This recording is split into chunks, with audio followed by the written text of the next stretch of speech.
दोस्तों, जय भीम, नमो बुद्धाय। कल संत शिरोमणि श्री रविदास जी की जयंती थी और इस जयंती के अवसर पर आरएसएस के सर संघचालक मोहन भागवत ने बहुत ही महत्वपूर्ण बयान दिया। उन्होंने कहा कि जाति ईश्वर ने नहीं बनाई, ये सब पंडितों की देन है। ये कायाकल्प जो हुआ है आरएसएस में मोहन भागवत के द्वारा, यह विचारणीय है। आरएसएस दरअसल में चित्त पावन ब्राह्मणों की संस्था है। चित्त पावन ब्राह्मणों को हम दूसरे शब्दों में सबसे पतित ब्राह्मणों की श्रेणी में रख सकते हैं, क्योंकि चित्त पावन ब्राह्मणों ने ही इस देश में जाति पाति का बीज बोया। उन्होंने ही अपने आप को सर्वोच्च स्थान पर रखते हुए बाकी सभी जातियों को, चाहे वो क्षत्रिय हो, चाहे वो वैश्य हो, और शूद्र तो शूद्र थे ही, तो इन सब को अपने से बहुत नीचे रखा और उनके हमेशा जो है अवहेलना की, उनको हमेशा जो है नीचा दिखाने की कोशिश करी और अपने आप को ये अपने हर धर्म ग्रंथ में सर्वश्रेष्ठ बताते गए। उन्होंने कहा कि ब्राह्मण तो ब्रह्मा के मुख से पैदा हुए। अब ये एक नई तकनीक जो है ब्राह्मणों ने जो है अब से बहुत पहले, लगभग 1000 साल पहले ईजाद की थी कि कोई भी बच्चा किसी भी व्यक्ति के मुख से पैदा हो सकता है, हाथों से पैदा हो सकता है, उदर से पैदा हो सकता है और पैरों से भी पैदा हो सकता है। यहाँ तक कि उन्होंने हनुमान को कान से पैदा हुआ बताया। तो कहीं पवन जो है वो किसी देवी देवता के पिता हैं, कहीं अग्नि किसी देवी देवता के पिता है, या किसी श्रेष्ठ ब्राह्मण के जो है पिता है।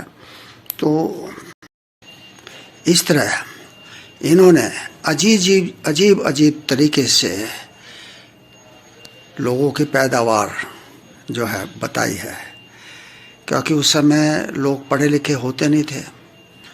इन्होंने अपने जो धर्म ग्रंथों में जो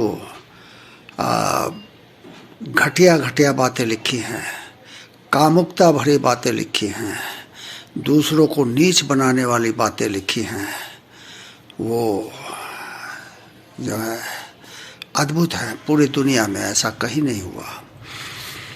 तो अब हमारे सरसंघचालक को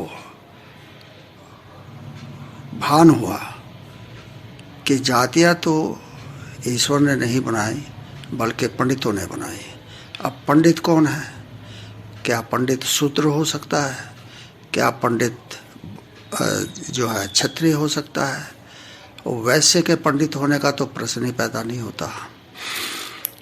आपको ज्ञात होगा कि श्री रामचंद्र के गुरु जो थे वो क्षत्रिय जाति के थे, और इसलिए उनको ब्रह्म ऋषि न कह करके राज ऋषि कहा गया, यानी कि उनको अपने बराबर दर्जा नहीं दिया गया। तो इतना भेदभाव जो है चित्त पावन ब्राह्मणों में है, और चित्त पावन ब्राह्मणों ने ही दूसरे सब ब्राह्मणों में इस रोग को पैदा किया। यह कोढ़ के समान इनके शरीर में घुस गया है, और इसी कोढ़ को इन्होंने कस्बों में फैलाया, गांव में फैलाया। तो हम ये समझते हैं कि चलो देर आयत दुरुस्त आयत, कम से कम एहसास तो हुआ ब्राह्मणों को कि जातियाँ भगवान ने नहीं बनाई। लेकिन ये एहसास कैसे हुआ? ये एहसास इसलिए हो रहा है क्योंकि दलितों में, शूद्रों में जागृति आ रही है।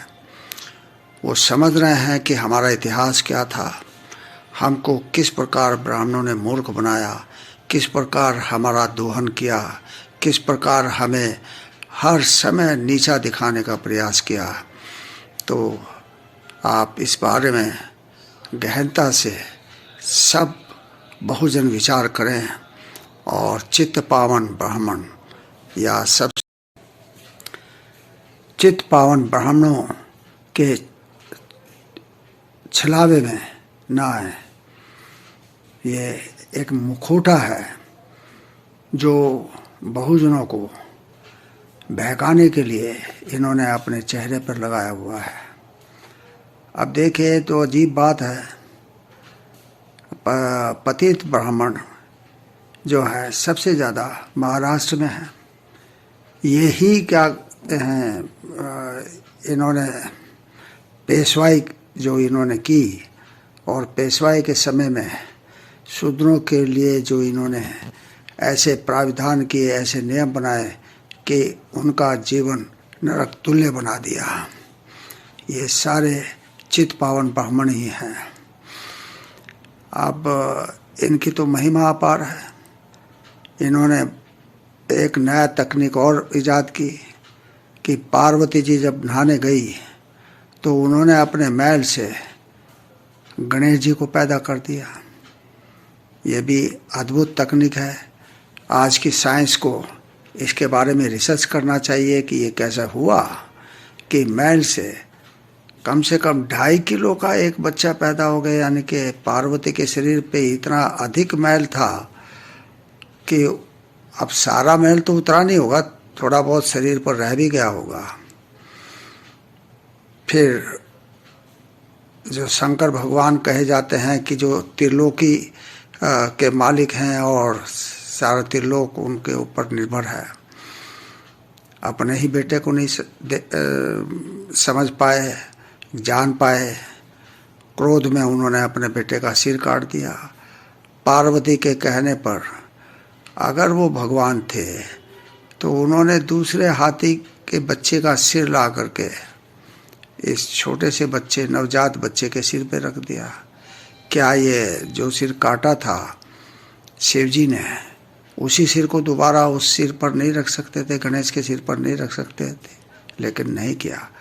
उन्होंने एक ऐसा अद्भुत देवता बना दिया जिसके मुंह के ऊपर सूंड है और जो किसी भी तरह से हाथी के बच्चे का सिर, नवजात बच्चे का सिर, नवजात मनुष्य के बच्चे के सिर पर नहीं आ सकता। दोनों के वजूद में ज़मीन आसमान का अंतर है, लेकिन कौन समझाए? अब आप समझें और जानें कि ये कितना छलावा है। जय भीम।